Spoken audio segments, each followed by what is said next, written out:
हरिओम। ओम नमो नारायण। प्रिय साधकों, पिछले कुछ समय से मैं अभी संधारणीयता पे बात कर रहा हूँ। संधारणीयता पे थोड़ा सा अभी एक जिस तरीके से बातें चल रही हैं, अगर उसको हम पूर्ण रूप से देखें, समझें और उस पर चिंतन मनन करें तो हम ये देख पाते हैं कि संधारणीयता किसी भी प्रकार से अध्यात्म और योग दर्शन से कहीं से भी बाहर नहीं है। वैश्विक स्तर पे संधारणीयता की चर्चा, गोष्ठियाँ, बातें चल रही हैं।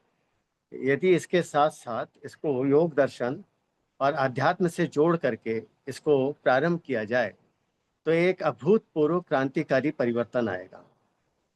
उसको समझने के लिए जैसे संधारणीयता की जब भी हम वार्ता करते हैं तो बड़ा स्पष्ट रूप से समझ में आता है कि पिछली बार मैंने जल की बात की थी, आज थोड़ी जमीन की बात करूंगा। पृथ्वी की। पृथ्वी पे प्रदूषण कैसे बढ़ रहा है। धरती पे प्लास्टिक का अपव्यय डालना अपनी जगह एक है। इसके साथ साथ जो बैटरियों का उपयोग और जो इतने सारे रसायन, इतने सारी प्रोसेसिंग, सारी चीज़ें होने लगी हैं, इन सब के जितनी भी गंदगियां वो मानकों के बिना और किसी भी तरीके से मानकों के संग भी डाला जाए तो किसी न किसी कालखंड में जा करके वो उसको क्षति पहुंचाएगी।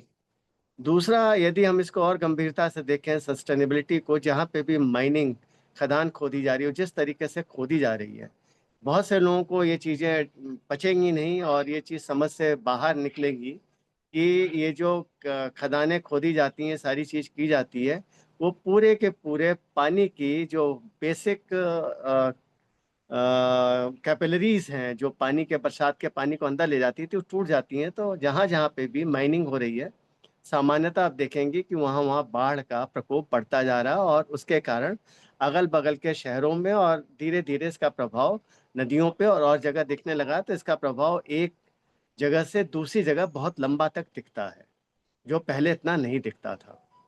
तो ये जो पृथ्वी के, जो हम संधारणीयता की बात करते हैं कि माइनिंग ऐसे करनी चाहिए, वैसे करनी चाहिए, माइनिंग करने से पहले बहुत ही सस्टेनेबिलिटी की अगर हम बात करें संधारणीयता की, तो माइनिंग फिर करना इतना लाभकारी नहीं होगा। क्या कि उसको करना है तो आपको बहुत छोटे से हिस्से में करना पड़ेगा और फिर उस हिस्से को जब नेचुरली वो फिर से रिप्लेनिश हो जाए पेड़ पौधों से, सारी चीज से, और वृक्ष हो जाए, मतलब अगले 10-15 साल में, तो फिर अगले हिस्से को छूना पड़ेगा। तो ऐसी स्थिति में जो खदानों का, खनिज निकालने का ये सब जो कार्य है वो संभव नहीं है।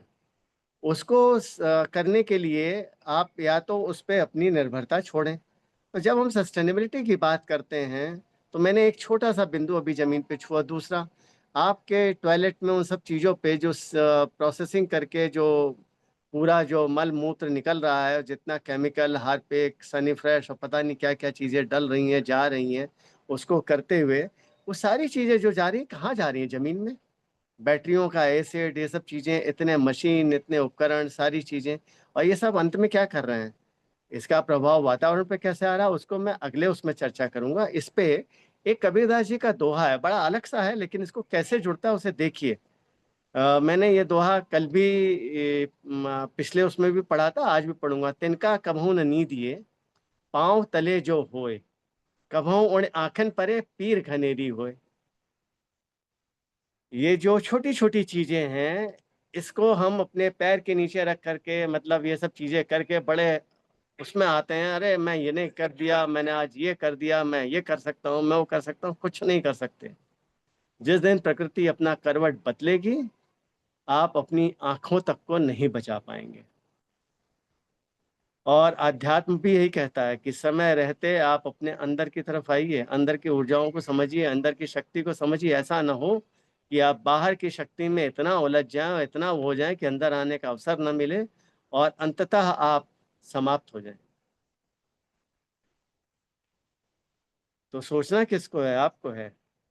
यम, नियम, आसन, प्राणायाम, प्रत्याहार, धारणा, ध्यान, समाधि, ये सब चीजों को यदि हम बड़ी गंभीरता से और बड़े उससे देखें तो ये चीज स्पष्ट होती है कि जो जमीन के संग किया जा रहा है, जो हम अपने पाँव के नीचे बड़ा छोटा समझ करके, अपने कद को बड़ा करके इसको हमने बहुत बड़ा अपना समझ लिया, लेकिन जिस दिन करवट लेती है पृथ्वी, अब देखिए बाढ़, प्रकोप, सूखा सब बढ़ने लगा है। जहां पहले हरियाली थी वहीं सूखा हो गया, और वहीं पे बाढ़ भी है। दोनों एक साथ हैं। लोग परेशान हैं। जब तक खदान चल रही है तब तक तो ठीक है, उसके बाद ऐसे बहुत से क्षेत्र हैं जो उजाड़ हो गए।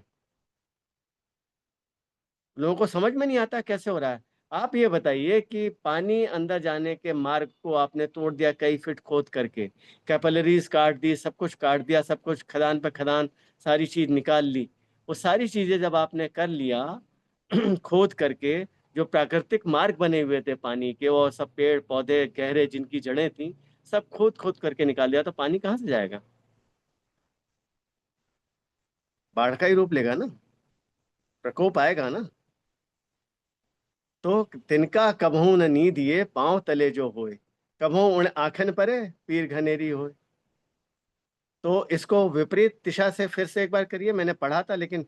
कबहू उण आखन परे पीर घनेरी होए, जब ये जो छोटा सा तिनका, जब ये जो प्रकृति हमारी हरा सा जरा सा करवट लेती है, तो क्या स्थिति बनती है, कितनी पीड़ा होती है, कितने लोग मरते हैं। और जिसका अपना खोता है ना, उसी को पता चलता है। दूसरे लोगों के लिए तो एक समाचार होता है, संदेश होता है। देखते हैं, कहते हैं ओह। कई लोग तो ये भी नहीं है, बड़े सामान्य स्थिति में देखते हैं।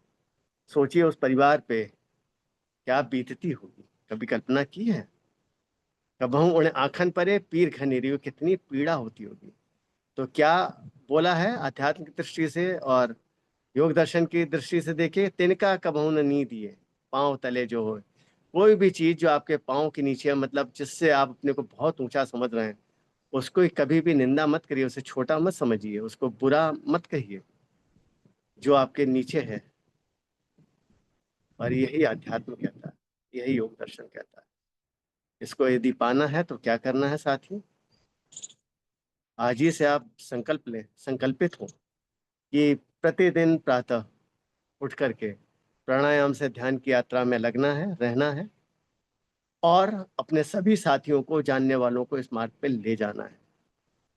तभी आप संधारणीयता को समझ पाएंगे। अगले वीडियो में मैं इसी तरीके की कुछ संधारणीयता पे फिर बात करूंगा, और जमीन से जुड़ी और कुछ बातें करूंगा, फिर प्रकृति में हवा से जुड़ी, फिर समुद्र से जुड़ी हुई बातें करूंगा।